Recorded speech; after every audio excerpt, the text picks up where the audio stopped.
warahmatullahi wabarakatuh. Hai. Kembali lagi di Ngonten Aja. Pada kesempatan hari ini kita ngumpul lagi dengan tema yang berbeda. Tentu saja program Ngonten Aja adalah salah satu program spesial dari Dinas Komunikasi dan Informatika Provinsi Kalimantan Selatan.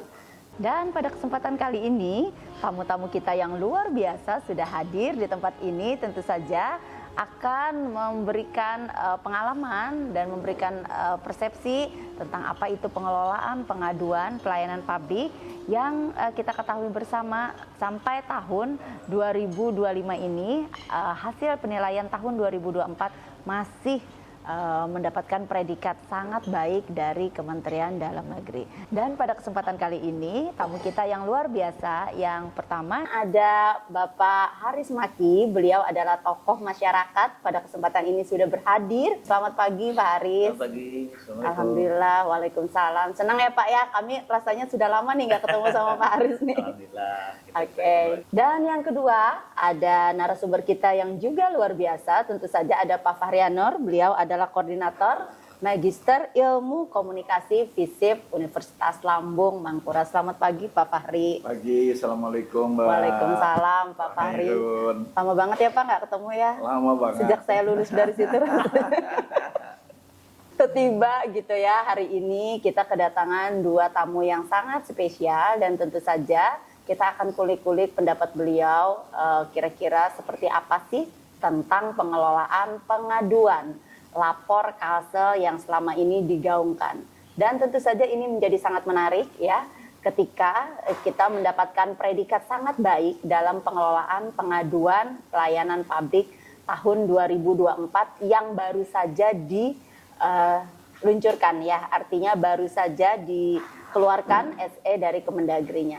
Oke, langsung saja kita pada pokok pertanyaan pada kesempatan pagi ini. Jadi ini adalah diskusi menarik sebenarnya ketika kita ingin mempertanyakan bagaimana sih pendapat orang-orang di luar gitu ya terkait dengan pengaduan. Apakah pengaduan ini sudah sangat layak gitu untuk menjadi program prioritas pemerintah Provinsi Kalimantan Selatan yang tentu saja ini harus kita dukung bersama.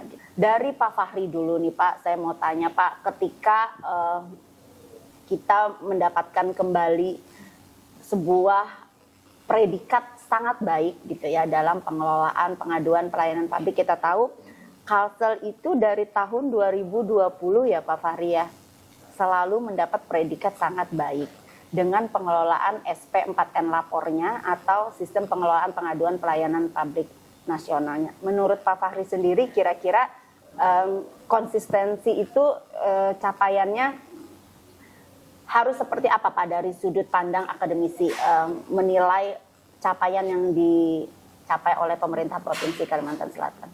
Oh ya, terima kasih Mbak Hairun.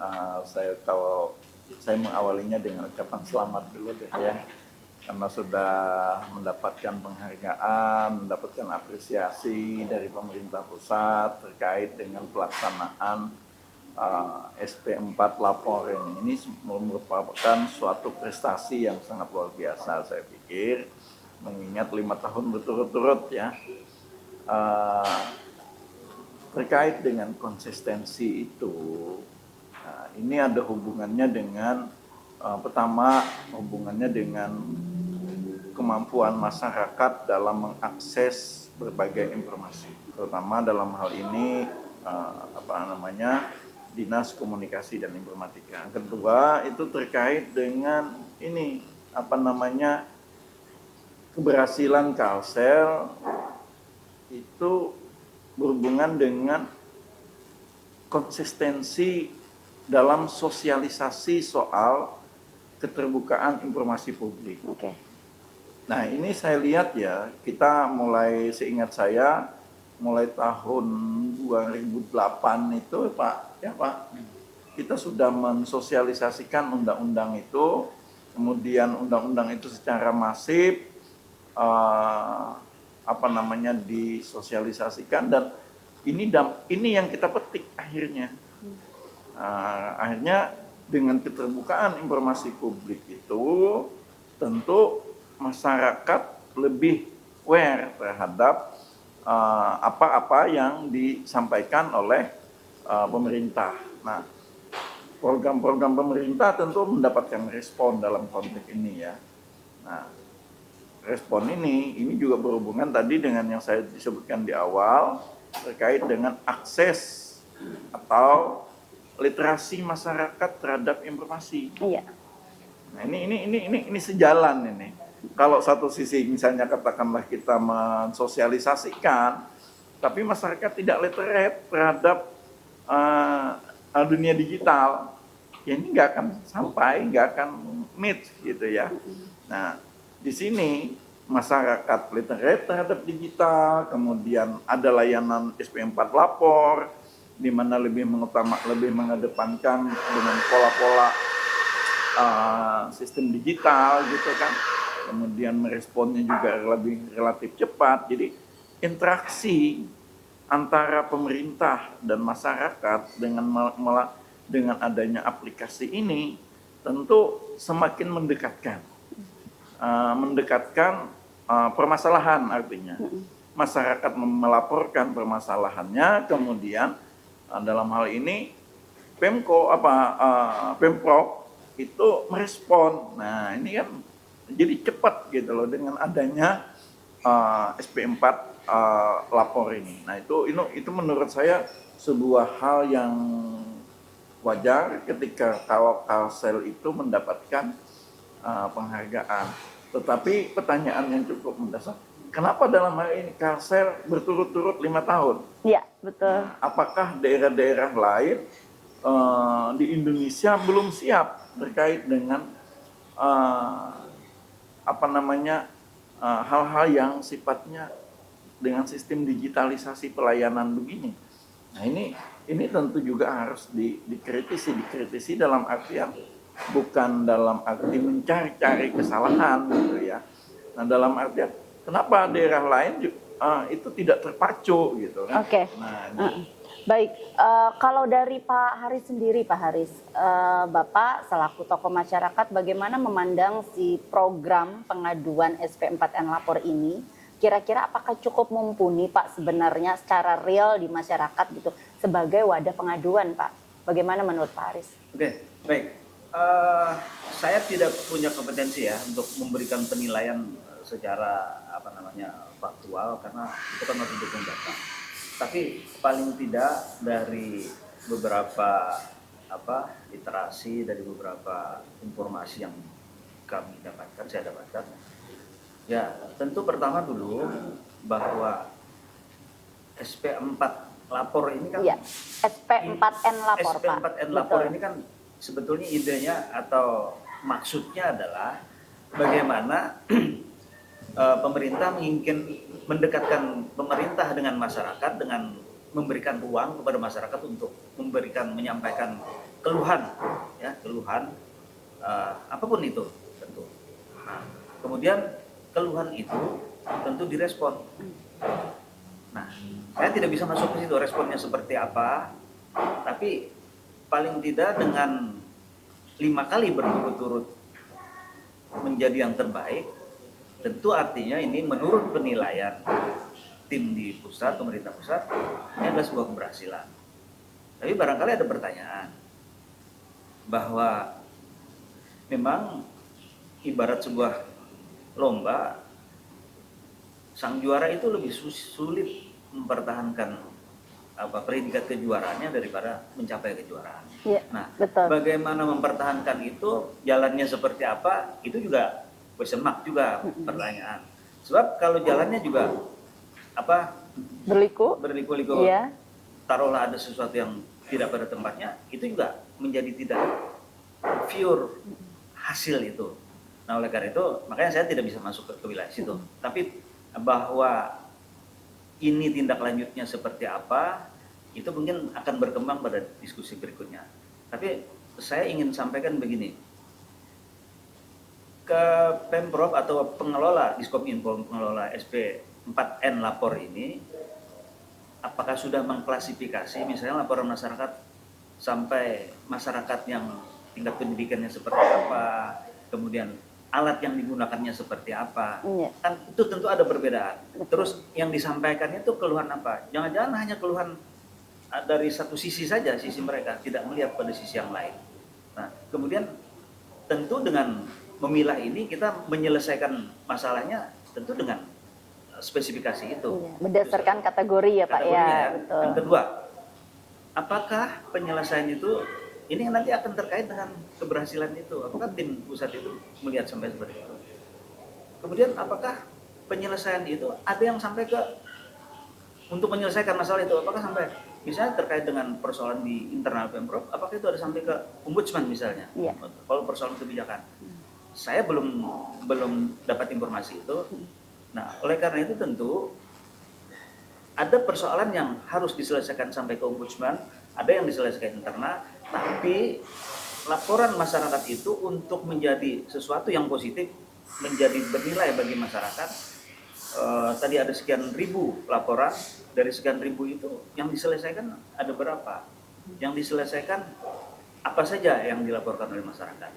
Nah, ini kan hal-hal yang perlu dievaluasi. Iya. Tidak sekedar hanya kita mengejar ataupun mempertahankan Sebuah predikat ya sebuah Pak ya. predikat itu. Iya, Saya kira betul. itu lebih memerlukan perhatian kita. Iya. Jadi saya menilai bahwa ini sudah bagus, tapi bagusnya seperti apa? Saya kira tahapan-tahapan atau apapun yang saya sampaikan tadi ini juga perlu menjadi perhatian, sehingga bagus yang diberikan predikat 5 kali berturut-turut itu berbanding lurus dengan realita Kenyataan yang Saya kira ada. itu. Oke, iya. Kalau di masyarakat sendiri Pak Haris, yang Pak Haris ketahui gitu, sebenarnya sefamiliar apa sih si SP4N lapor ini gitu? Karena kan sejauh yang kami misalnya mengelola dari pemerintah Provinsi Kalimantan Selatan gitu kan, aduan itu masuk gitu ya Pak ya, dan ditindaklanjuti tepat waktu. Tetapi memang ada banyak sisi di luar dari pemerintahan, dalam hal ini masyarakat, yang barangkali ingin kami ketahui gitu. Sebenarnya mereka itu sefamiliar apa sih dengan istilah SP4N lapor atau sebuah pengaduan yang khusus gitu yang dibuat oleh pemerintah begitu Pak? Gimana Pak? Oke, pemerintah itu kan biasanya agak, ya dalam tanda petik agak kaku gitu ya, agak kaku. Betul. Istilah seperti itu. Iya. SP4 Makanya lapor. namanya tuh Nah, itu kan SP4N bahasanya itu lapor. agak Iya, terlalu, betul. Apa birokratis banget gitu. Iya, betul. Sehingga Nah, kami membrandingnya sendiri dengan susah, sebutan kan? lapor kalsel oleh Pak karena sekarang. itu, ini harus melihat ke psikologi masyarakat. Psikologi masyarakat itu seperti apa?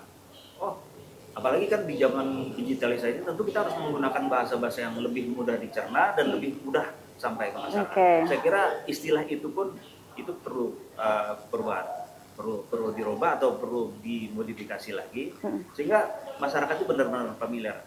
Karena masyarakat kita kan tidak semuanya pada tataran tingkat pendidikan yang Iya, memadai, iya, ada yang betul. tingkat bawah. Akhirnya kan kita berharap mendapat informasi dari mereka, justru mereka mendapat kebingungan, ini SP4 N lapor, susah nyebutnya gitu ya Pak susah ya. nyebutnya. Saya kira ini juga perlu diberikan dilakukan modifikasi. Tapi sampai sejauh mana familiarnya, saya kira dengan bukti sekian ribu itu sudah cukup familiar. Ya. Cuman untuk mengurangi nilai kekakuan gitu tadi dengan sebutan itu, saya kira itu juga perlu. Meskipun tidak ada yang komplain kan, Iya. tapi saya melihat dari sisi komunikasi, dari sisi bahasa publik itu Berat ya Pak. Berat ya Pak ya, Nah, betul. Oke. kayak terlalu formal gitu. Betul, iya. Pak Fahri sendiri, pemandangan seperti apa Pak? Kan kita ketahui kan SP4N lapor juga sudah banyak ya Pak ya menjadi ibaratnya lokus penelitian buat Ya. teman-teman mahasiswa ya Pak ya gitu. Salah satunya saya yang kemudian mengambil tesis terkait dengan pengelolaan pengaduan pelayanan publik. Dan kita ketahui memang brandingnya SP4N lapor ini memang seperti yang kata Pak Haris sebutkan agak berat ya Pak ya gitu. Lalu kemudian kami di Kalsel membrandingnya di masa sekarang dengan sebutan lapor Kalsel. Menurut pandangan Bapak seperti apa istilah perbedaan itu Pak? Perbedaan kata SP4N lapor dengan lapor Kalsel dan hubungannya dengan menjadi lokus mahasiswa tadi dalam penelitian. Begini, kalau itu istilah itu kan dekat sekali dengan kebiasaan kemampuan orang mendengar ya. Mendengar kemudian itu lebih terserap gitu, dan itu mengena di masyarakat gitu. Katakanlah begini, sangat sangat berbeda bahasanya ketika SP4N.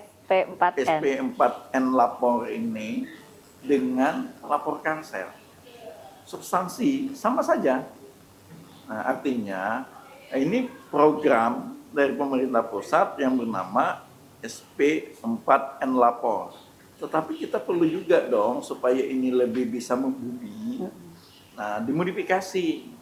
Supaya apa? Modifikasi dengan bahasa lapor Kalsel itu artinya mendekatkan masyarakat secara psikologis ya dengan konsep yang ada, tapi tidak merubah substansi apa yang diinginkan oleh pemerintah, dalam hal ini pemerintah pusat, nah termasuk juga pemerintah daerah.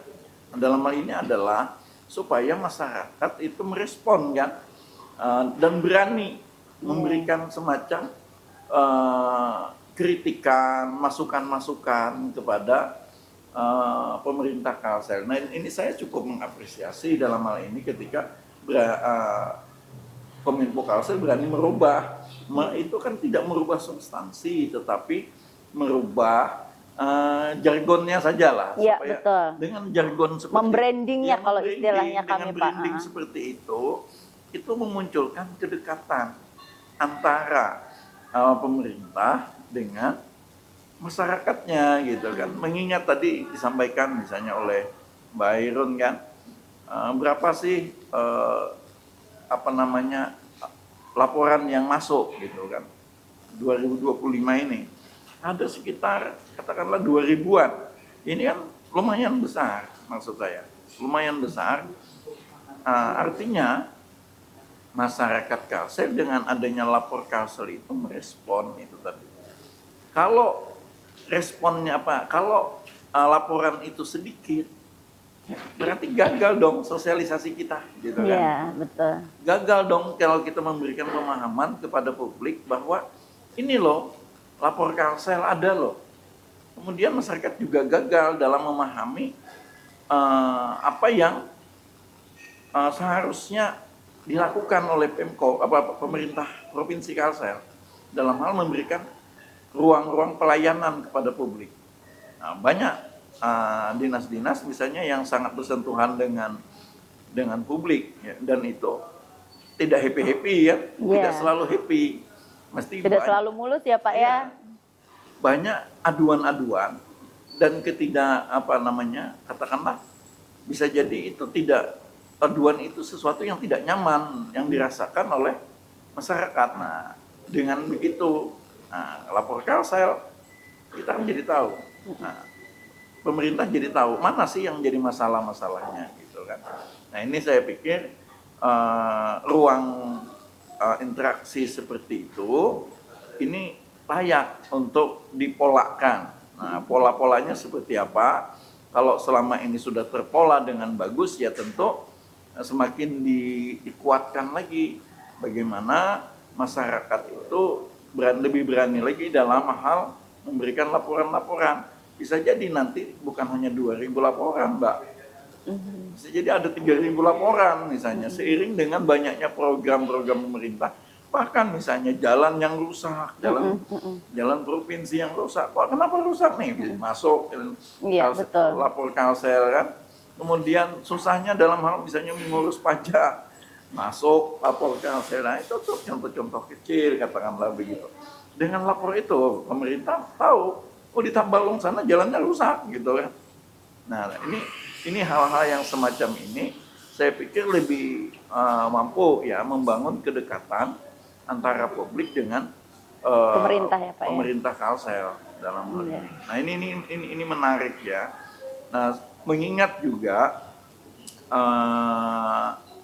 masyarakat kita ini kan ya sosial saya lah ya, sosial kita ini sudah mulai menurun nih. Tapi generasi milenial, generasi Z gitu, Gen Z gitu kan. Gen Z itu juga semakin meningkat. Nah, terakhir misalnya data ada 23,49 itu penetrasi Pengguna Dan internet ya Pak. pengguna internet itu adalah generasi Gen Z. Nah, ini mereka ini juga generasi yang kritis gitu loh dalam melihat berbagai permasalahan dan layanan-layanan yang diberikan oleh pemerintah provinsi. Oke. Kalau terkait dengan internet Pak Haris, Ya. bagaimana Pak menurut Bapak ada adaptasi antara budaya manual dengan budaya digital ya Pak ya terhadap masa-masa sekarang di masyarakat itu seperti apa menurut Bapak Pak? Ya, Terutama hubungannya dengan ketika kita mengadu yang terbiasa melalui surat, kemudian kotak saran, terus tiba-tiba kita dihadapkan pada dunia digital yang pengaduannya pun digital gitu. Gimana Pak Haris? itu tadi yang saya katakan bahwa kita harus mengklasifikasi. Masyarakat ini kan belum satu garis dalam tingkat pendidikan ataupun pemahaman tentang teknologi, khususnya teknologi digital. Oleh karena itu tetap harus ada diberi ruang untuk hal-hal yang manual untuk tataran yang masyarakat di bawah yang tidak memahami soal-soal digital. Tapi untuk mengadaptasi itu kan saya pikir sudah banyak platform yang yang dipahami oleh masyarakat. Misalnya melalui WhatsApp segala, itu hampir seluruh masyarakat sudah paham soal itu. Saya kira tidak terlalu sulit. Nah, oleh karena itu tentu program ya saya sebut saja lapor Kalsel itu lebih enak di masyarakat.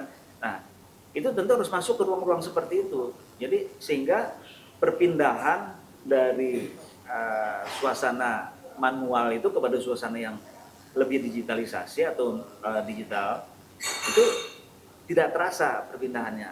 Nah, ini pun ruang-ruang seperti ini yang sistem manual itu pelan-pelan dikurangi. Tapi tetap harus ada saya pikir. Karena ini akan lama perpindahan seperti itu. Tapi dengan memanfaatkan seluruh platform media sosial, saya kira lapor Kalsel akan lebih banyak lagi menyentuh pada kelompok masyarakat yang diharapkan. Nah, kemudian terkait dengan apa yang disampaikan Bapak Hari, laporan masyarakat kan macam-macam soal jalan rusak, soal pelayanan publik. Nah, tentu ujungnya kan tidak harus ke ombudsman, tapi ujungnya malah ke program dan kegiatan oleh Pemprov. Sekarang sampai berapa jauh atau sejauh mana, berapa persen sih dari misalnya yang melaporkan soal jalan rusak itu katakanlah 1.000 surat. Dari 1.000 surat itu dievaluasi kan, tentu dievaluasi oleh dinas terkait. Ini responnya sampai seberapa persen diberikan respon atau ditindaklanjuti. Kalau ini tidak ditindaklanjuti, akhirnya kan kita bikin ruang lagi ya Pak ya. Maksudnya ini span lapor Kalsel ini cuma tempat menampung keluhan saja tanpa tindak lanjut. Tidak dalam konteks tindak lanjut. Sementara kan idenya itu sebetulnya pemerintah ingin dekat dengan masyarakat, mendengar keluhan masyarakat, lalu ini menjadi bahan untuk ditindaklanjuti menjadi program. Persoalan programnya itu nanti bertahap atau pada aspek-aspek prioritas tertentu itu kan persoalan lain. Tapi ada respon. Ini, jadi kita jangan buat ruang yang hanya sekedar memberikan layanan pengaduan gitu ya. Pengaduan atau lip service saja. Kalau itu kan percuma jadinya ya. Saya kira tindak lanjut dari laporan itu yang paling penting. Soal apakah itu nanti ke ombudsman, apakah ke aparat penegak hukum atau dan lainnya itu kan soal lain. Tapi tindak lanjut itu yang paling penting. Saya kira itu. Iya. Jadi memang ketika pengaduan itu lebih dari 60 hari kan memang ada SOP yang kita dapat bahwa harus disampaikan ke ombudsman ya Pak ya. Sayang Pak Hadi pada saat ini belum bersama kita, tapi mungkin di lain kesempatan beliau akan memberikan statement melalui podcast juga Pak. Jadi memang terkait dengan pengaduan ini kita memang mengkhususkan pada pengaduan pelayanan publik ya Pak ya. Seperti yang Pak Haris sampaikan tadi, bagaimana caranya bukan cuma sekadar ruang ya Pak ya untuk mengadu, tetapi ada tindak lanjut yang memang bisa diatasi sesuai dengan SOP gitu ya Pak ya. Pak Fahri memandang itu seperti apa ketika SP4N Lapor ini sendiri juga dijadikan banyak lokus untuk penelitian bagi teman-teman yang salah satunya saya pernah dengar terkait dengan SOP-nya Pak. Apakah SOP ini juga sudah sangat relevan melibatkan ombudsman barangkali atau seperti apa Pak? Iya, kalau melibatkan ombudsman itu tidak masalah ya, tetapi dalam artian ketika sampai sejauh melibatkan ombudsman itu artinya ranah laporan itu bisa jadi dalam arti tanda kutip belum terselesaikan. Iya. Akhirnya masyarakat yang melaporkan tidak puas. Ya. Nah, Sehingga harus sampai ke ombudsman gitu harus ya Pak sampai ya. ke ombudsman. Kalau masyarakat cukup puas dengan laporan yang dia sampaikan, kemudian laporan itu ditindaklanjuti, kemudian juga dilaporkan kembali kepada masyarakat. Nah ini Feedback ada. Ada feedback ya Pak ya. Nah, dalam lapor Kalsel itu sebaiknya juga menghadirkan data.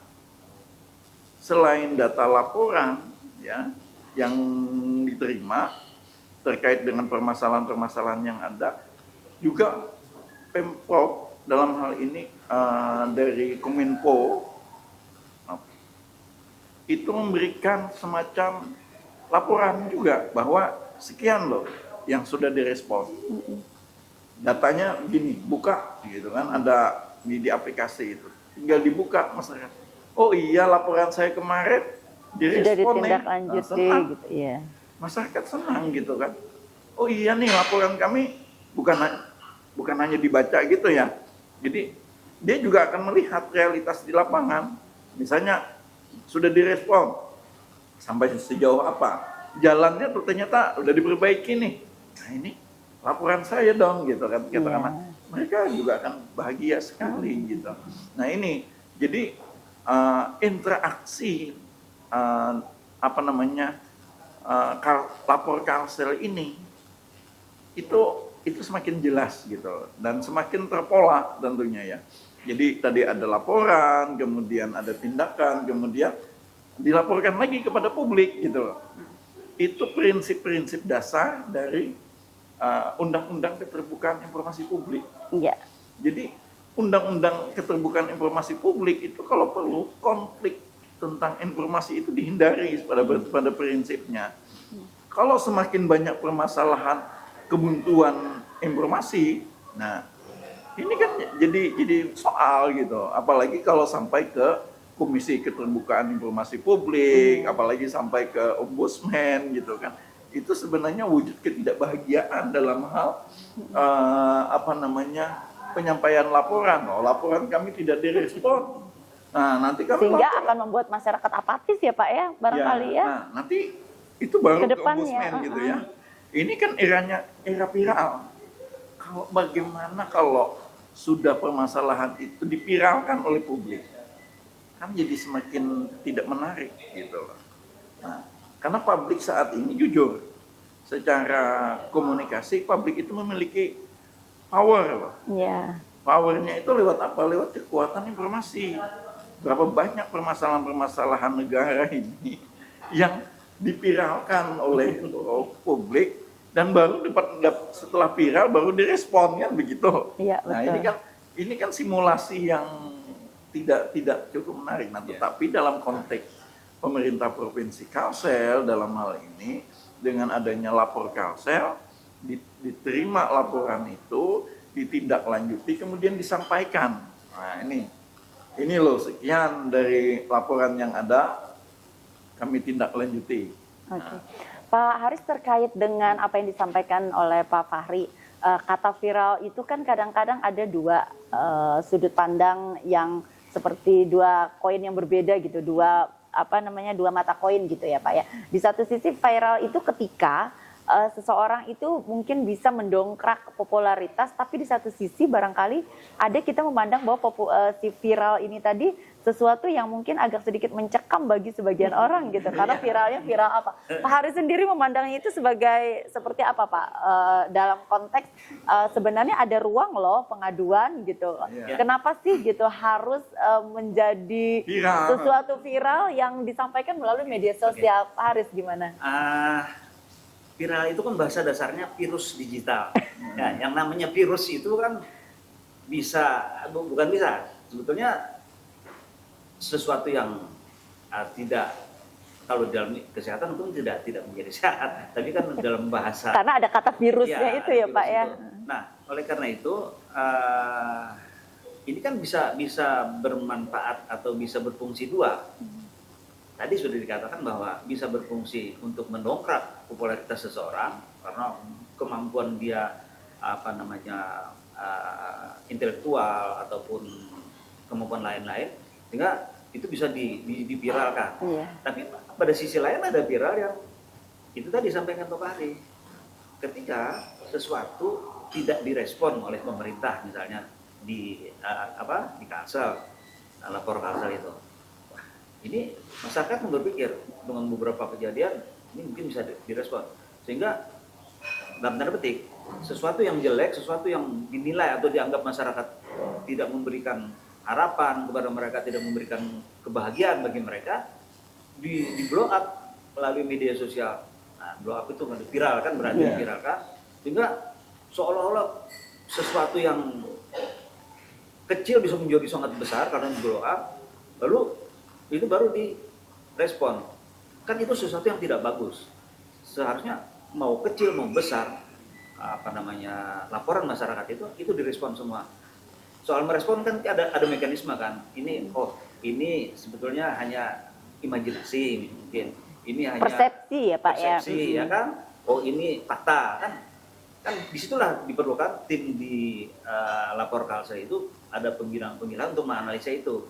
Nah, meskipun persepsi itu juga seperti Pak Fahri tadi, itu harus direspon. Iya. Sehingga masyarakat tahu bahwa dengan kita memberikan penjelasan itu, mereka juga kita harapkan bisa lebih paham.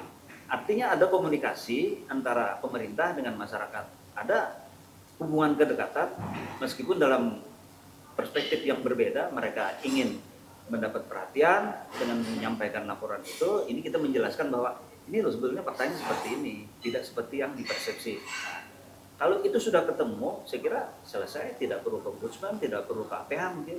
Iya. Ya, saya kira itu. Pak, viral itu kan biasanya kan ketika kita menyampaikan sesuatu itu di media sosial ya Pak ya.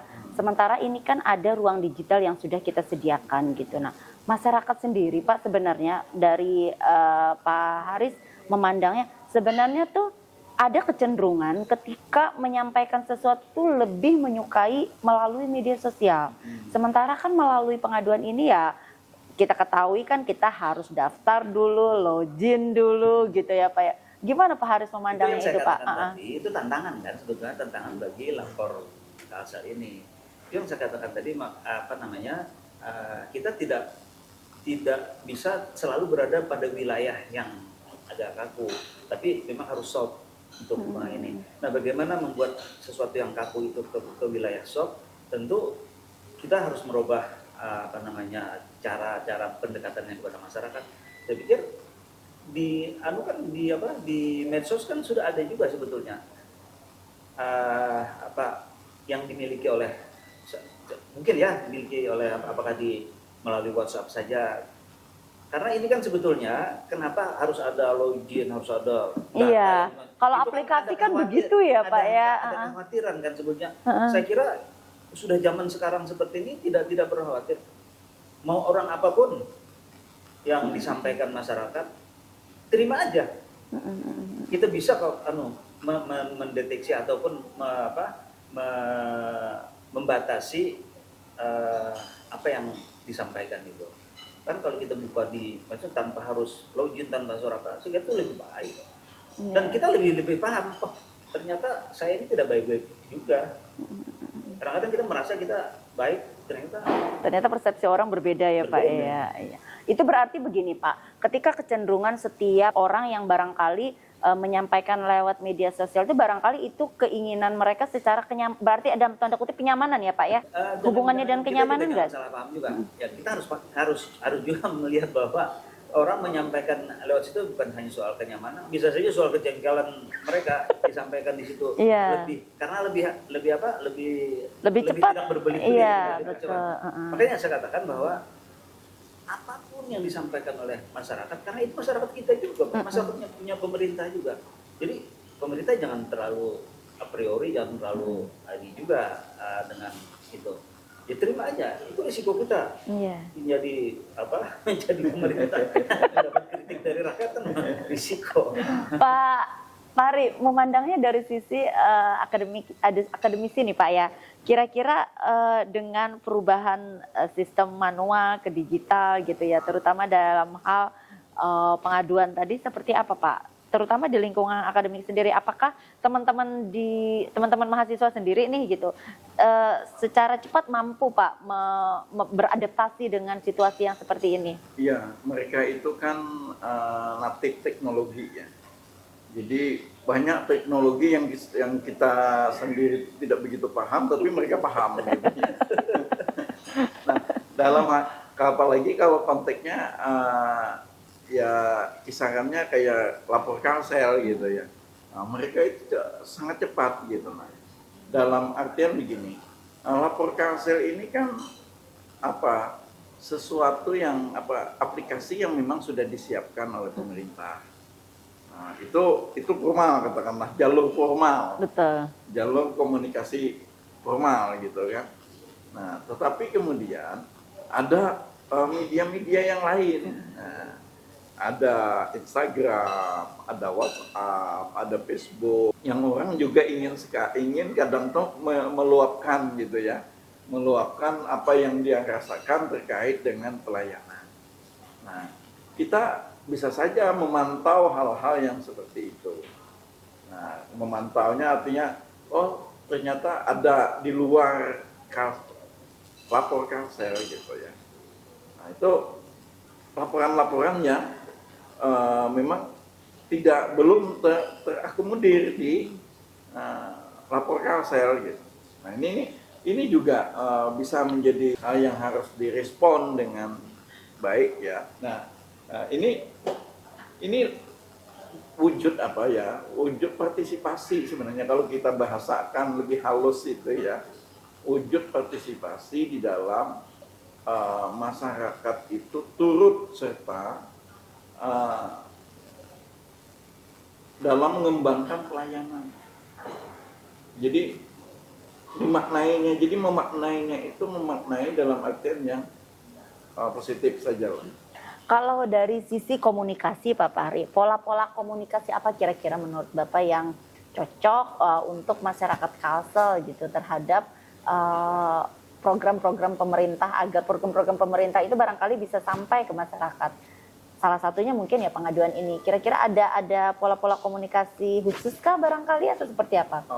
Pola komunikasi yang sekarang kita terapkan gitu ya, sudah lapor Kalsel ini saya pikir layak untuk dipertahankan. Tetapi kemudian tidak menutup ruang munculnya pola-pola komunikasi yang lain. Pola komunikasi yang lain ini adalah kita bisa saja memantau informasi-informasi yang berkembang di luar lapor Kalsel, seperti informasi yang ada di WhatsApp, kemudian di IG, kemudian di di media-media sosial yang lain, TikTok gitu kan, apalagi nih kan TikTok gitu. Nah, itu menarik gitu ya. Beberapa kasus misalnya terkait dengan Kalsel, bagaimana respon Kalsel tentang katakanlah permasalahan dana segala macam itu. Nah, itu kan uselewiran nih. Nah, itu juga bisa bagian yang bisa direspon oleh pemerintah provinsi untuk meluruskan berbagai informasi yang bisa dimaknai dan berdampak buruk bagi pemerintah gitu kan. Tetapi dengan respon yang baik, kemudian memberikan ruang yang tindak lanjut yang baik, tentu orang juga akan kembali persepsinya ini bisa berubah gitu ya. Nah, ini penting pola-pola komunikasi seperti ini. Jadi pola komunikasinya itu ada yang tadi kalau lapor Kalsel tadi itu adalah yang sudah formal gitu. Hal-hal yang lain yang mendukung juga perlu kita identifikasi, dipolakan gitu ya. Ini kan polanya tuh, ini medsos ini bisa jadi pola gitu. Nah, ini interaksinya seperti apa. Nah, tapi yang menurut saya yang lebih juga tidak kalah strategis adalah lapor Kalsel ini bersosialisasi Iya. Nah, Dengan tersosialisasi, adanya banyaknya aduan yang masuk iya, ya Pak ya. lebih masif lagi kepada publik. Nah, bisa saja masuk ke ruang-ruang kampus, masuk ke ruang-ruang komunitas-komunitas sosial masyarakat.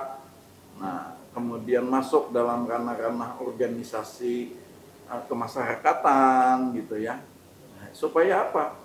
Supaya semua orang ini bisa menjadi bagian yang berani melaporkan.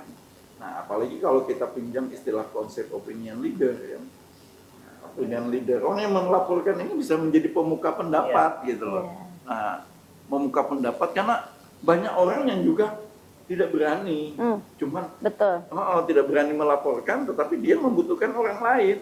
Nah, untuk menyampaikan keluh kesahnya dia. Nah, orang yang dia percaya inilah yang kemudian bisa memasukkan laporan itu. Nah, dalam arti mereka misalnya bisa jadi tingkat pendidikannya lebih bagus, kemudian tingkat ekonominya juga bagus, tingkat melek digitalnya juga lebih bagus gitu kan. Nah, ini yang bisa kita jadikan agen-agen partisipasi masyarakat gitu. Jadi adanya laporan-laporan itu saya memaknainya sebagai wujud dari partisipasi masyarakat dalam menguatkan pelayanan yang diberikan oleh pemerintah Provinsi Kalimantan Selatan. Oke Pak Haris, senada dengan apa yang disampaikan Pak Fahri tadi terkait dengan ada yang takut Pak gitu. Masyarakat itu ketika menyampaikan pengaduan gitu. Menurut Pak Haris sendiri seperti apa Pak? Ketika masyarakat itu sebenarnya dia tuh mau cerita loh gitu kan, mau menyampaikan sesuatu loh, tapi takut gitu meskipun ada ruang yang sudah disediakan. Gimana Pak Haris? Ya, mungkin kita melihat sejarah katakan ya, karena mungkin mereka dapat informasi, mereka dapat cerita bahwa ada ketakutan sebetulnya. Kan karena ya di zaman yang lama itu kan tidak ada ruang, hampir tidak ada ruang yang mungkin ya untuk melakukan koreksi terhadap pemerintah, meskipun sebetulnya ya tidak seperti itu juga, tapi tingkat pendidikan juga mempengaruhi. Dan sampai dengan Pak Hari, tingkat pemahaman masyarakat itu juga mempengaruhi terhadap kemampuan untuk menyampaikan laporan itu, sehingga mereka bisa minta bantu orang lain. Nah, persoalannya kan di sini ada delay maksudnya delay. Ini kan sudah memakan waktu berapa lama ini. Terus karena ini bukan darinya si yang dimintai bantuan ini, lalu dia harus ngorek dulu dasarnya seperti apa. Belum lagi kalau dia berimprovisasi, persoalan lagi. Masalah baru ya Pak ya. Nah, oleh karena itu tentu maka tadi ruang-ruang platform digital di luar formal ini seperti Pak Fahri itu perlu dikembangkan lagi. Orang mau pakai akun bodong, mau pakai nama samaran apa Fake akun istilahnya ya Pak ya. Itu tidak persoalan bagi kita. Kita yang penting dapat poinnya bahwa ini ada kegelisahan di masyarakat. Kita kan bisa menilai nanti. Misalnya mereka melakukan sesuatu pada sesuatu tertentu. Kan kita bisa cross check, lihat faktanya. Kalau itu tidak berdasarkan sesuai fakta, kalau fakta asal ini juga lurus-lurus saja juga jalannya kan. Ini Tidak hoax gitu. Tidak hoax ya Pak. Itu kan bisa penjelasannya saja saya kira. Karena orang kita menjadi public figure, menjadi pejabat, itu kan tidak selalu baik dipandang oleh masyarakat. Tentu ada orang bisa melihat dari sisi tertentu tidak baik, sehingga kita harus siap dengan yang seperti itu. Nah, oleh karena itu kita lah yang mendekati masyarakat. Terus yang kedua, tentu pola-pola pendekatan yang manual, face to face itu juga perlu saya kira. Ya, kelompok-kelompok masyarakat. Sehingga Dinas Kominfo ini perlu membuat program, mungkin ada pertemuan-pertemuan. Kalau dulu sebenarnya ada bagus sebenarnya dulu itu zamannya pemerintahan di Orde Baru, kelompok pendengar pembagian pemirsa. Tapi kita tidak harus seperti itu. Tapi hanya pola yang seperti itu mungkin bisa diadopsi dengan model modernisasi seperti ini. Karena begini, apa yang terjadi saat ini di belahan dunia lain, di kutub utara sekalipun, saat ini juga kita bisa tahu. Iya, Nah, betul. dan itu bisa menjadi Kekuatan inspirasi media sosial itu ya, Pak ya. Dan itu bisa menjadi inspirasi untuk ya perbuatan baik ataupun perbuatan jahat. Sehingga maka untuk benteng itu agar tidak itu menjadi sesuatu yang menyusahkan bagi kita, ya tentu kita harus mengklasifikasi tadi kelompok masyarakat. Nah, apa yang tingkat pendidikannya yang di kelas desa mungkin, tentu pendekatannya bisa dengan digitalisasi. Jadi tidak semua kita hantam dengan mengandalkan digitalisasi, karena ada yang harus perlu dengan standar manual, standar face to face, ada pertemuan kelompok, itu harus dilakukan. Oke, Pak Haris, ini mungkin agak sedikit menyimpang dari program pengaduan, tapi ini saya sedikit ingin menanyakan kepada Pak Haris yang mungkin juga punya pengalaman sebagai public figure di pemerintahan gitu, Pak. Biasanya kalau program-program pemerintah, Pak, yang diluncurkan dari pusat, gitu kan, artinya selalu ada regulasi yang ditanamkan harus wajib dikelola, dijalankan oleh pemerintah daerah. Jadi secara secara kewajiban mau tidak mau gitu kan kita harus melaksanakan itu. Menurut Pak Haris sendiri, berapa lama sih Pak kira-kira program-program seperti itu bisa sustain gitu kan di masyarakat gitu? Karena kan seiring banyaknya program ada yang timbul, tenggelam, terus seiring dengan berbagai ibaratnya tuh situasi dan kondisi dinamika pemerintah sendiri. Gimana menurut Pak Haris pengalamannya? Jadi begini, pemerintah pusat itu kan kadang-kadang tidak memahami atau belum tahu persis suasana psikologis di masyarakat. Tiba-tiba muncul program, muncul proyek yang sebetulnya mungkin tidak diperlukan, mungkin belum diperlukan, mungkin tidak perlu sesegera mungkin. Nah, oleh karena itu tentu di dalam perencanaan atau kan biasanya kita ada berkomunikasi dengan kementerian tertentu untuk program-program tersebut. Nah, disitulah diperlukan negosiasi. Kalau program itu tiba-tiba muncul, tiba-tiba datang ke daerah ataupun sudah ada komunikasi tapi tidak bisa ditawar-menawar, tentu ada pola lain yang harus kita lakukan. Artinya kita bernegosiasi bahwa kita meminta untuk bisa mengimprovisasi ini menjadi program yang tetap mengacu pada regulasi yang di pemerintah pusat, tapi kita bisa mengimprovisasi agar ini lebih banyak manfaatnya bagi masyarakat di daerah kita. Nah, oleh karena itu tentu kemampuan komunikasi lagi.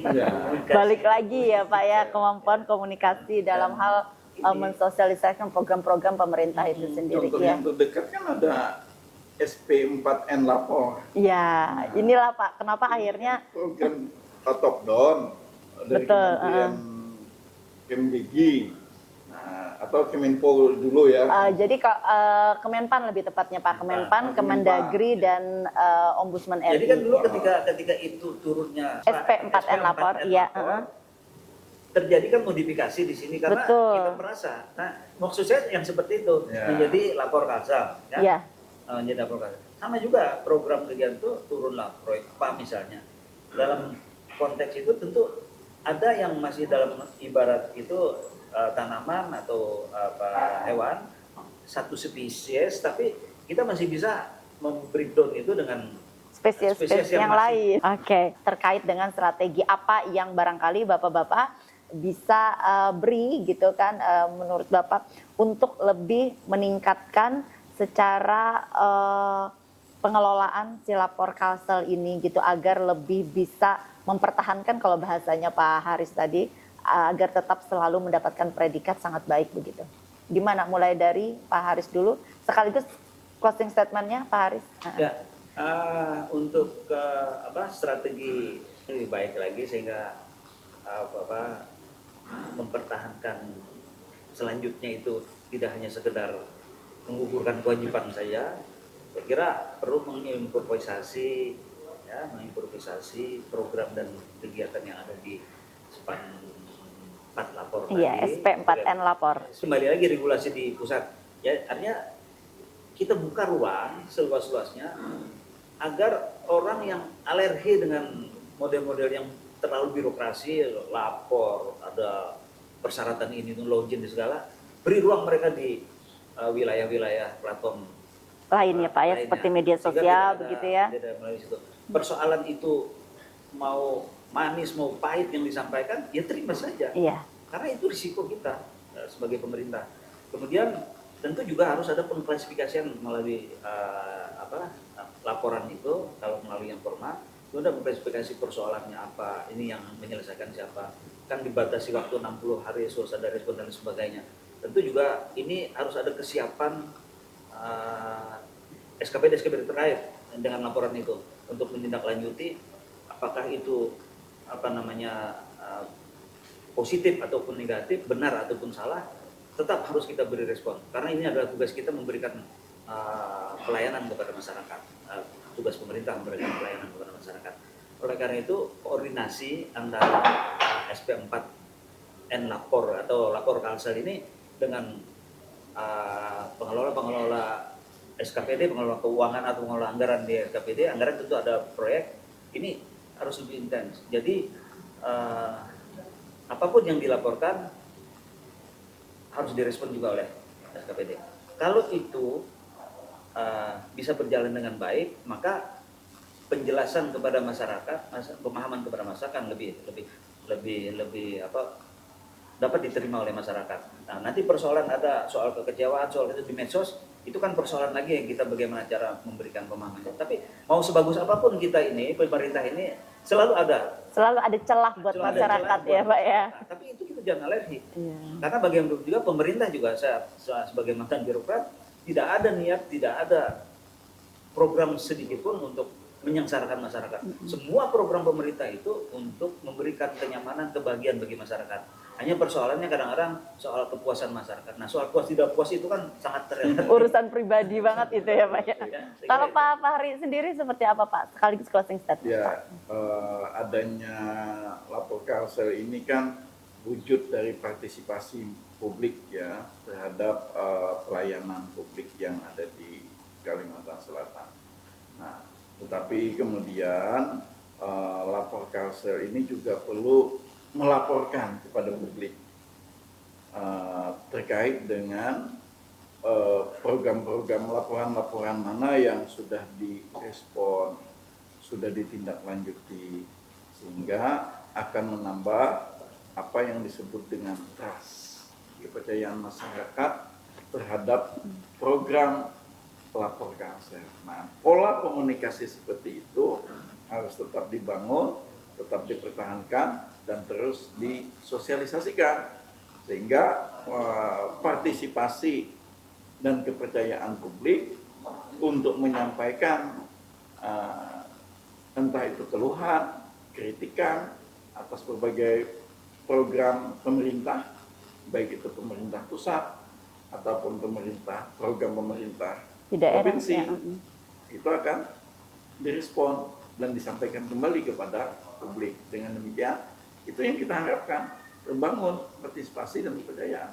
Baik, terima kasih untuk kehadirannya Pak Fahri dan Pak Haris Terima pada kasih, kesempatan sama-sama, pagi Mbak ini. Demikian tadi obrolan kita yang sangat menarik pada kesempatan kali ini bersama dua narasumber yang sudah memberikan perspektifnya terhadap program pengelolaan pengaduan pelayanan publik lapor Kalsel, dan tentu saja ini menginspirasi kita semua bagaimana kita bisa mampu mempertahankan predikat sangat baik tadi dan mampu menjadi lebih baik lagi dalam pengelolaan pengaduan pelayanan publiknya. Dan kita akan kembali lagi pada program Ngonten Aja berikutnya. Salam.